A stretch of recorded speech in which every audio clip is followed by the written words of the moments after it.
വണക്കം. ഇത് ഫുൾ കൈയാണ്. ഫുൾ കൈ നമുക്ക് എങ്ങനെ 3/4 കൈയാക്കണ്ടെന്ന് അവർക്ക് ആവശ്യം 3/4 കൈയാണ്. ഇപ്പം നമുക്ക് ആവശ്യമുള്ളത് 15 ഇഞ്ചാണ് വേണ്ടത്. അപ്പം നമുക്ക് മുകളിലും ചോട്ടിലും പിടിപ്പിക്കാൻ വേണ്ടിയിട്ട് 1 ഇഞ്ച് എക്സ്ട്രാ ഞാൻ എടുത്തിട്ടുണ്ട്. ഇപ്പോൾ ഇവിടെ നിന്ന് എത്ര ഇവർ വളച്ചിട്ടുണ്ടെന്നൊന്ന് ചെക്ക് ചെയ്തു. അത് കഴിഞ്ഞിട്ട് നമുക്ക് ഇവിടെ നിന്ന് എത്ര ലെങ്ത് ഉണ്ട് നോക്കുക.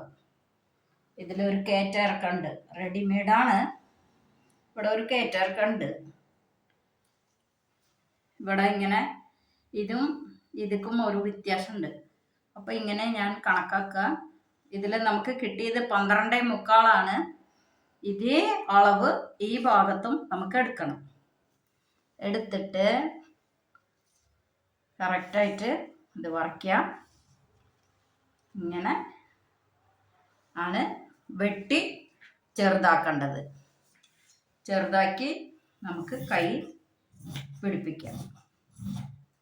ഓക്കെ.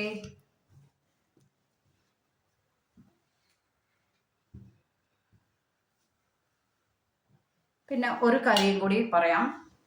ഇതുപോലത്തെ റെഡിമെയ്ഡ്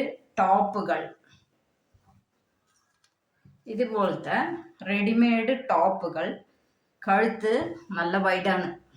ഇത് കണ്ടില്ലേ? ഇത് ഭയങ്കര വൈഡുള്ള കഴുത്താണ്. അവർക്കിപ്പോൾ ബാക്കിൽ നമുക്ക് ഇങ്ങനെ പിടിച്ചു കഴിഞ്ഞാൽ ബാക്ക് കൂടി മുകളിലേക്ക് കയറിപ്പോകും. അപ്പോൾ അതിനൊരു ഐഡിയ, ഫ്രണ്ടിൽ ഇങ്ങനെ മടക്കി വയ്ക്കാം. ഓക്കെ. ഇങ്ങനെ പിടിച്ചിട്ട് നമുക്ക് ഇതിൻ്റെ ഉൾഭാഗം ഇങ്ങനെ, നേരത്തെ കൈകൊണ്ട് തുന്നിയതാണ്, ഇങ്ങനെ അടിക്കുക. കൈകൊണ്ട് മെഷീനിൽ അടിക്കുക. അടിച്ചു കഴിഞ്ഞാൽ നമുക്ക് ഇത്രയും കിട്ടും. ഓക്കെ. അപ്പോൾ നമ്മുടെ കഴുത്തിൻ്റെ ലെങ്ത്ത് നന്നായിട്ട് കുറയും. ഓക്കെ. ഇപ്പോൾ ശരിയായില്ലേ? ഇങ്ങനെ ചെയ്യുമ്പോൾ നമുക്ക് ബാക്ക് ഒന്നും സംഭവിക്കില്ല, ഫ്രണ്ട് മാത്രം ലെങ്ത്ത് കുറഞ്ഞ് കിട്ടും. ഓക്കെ.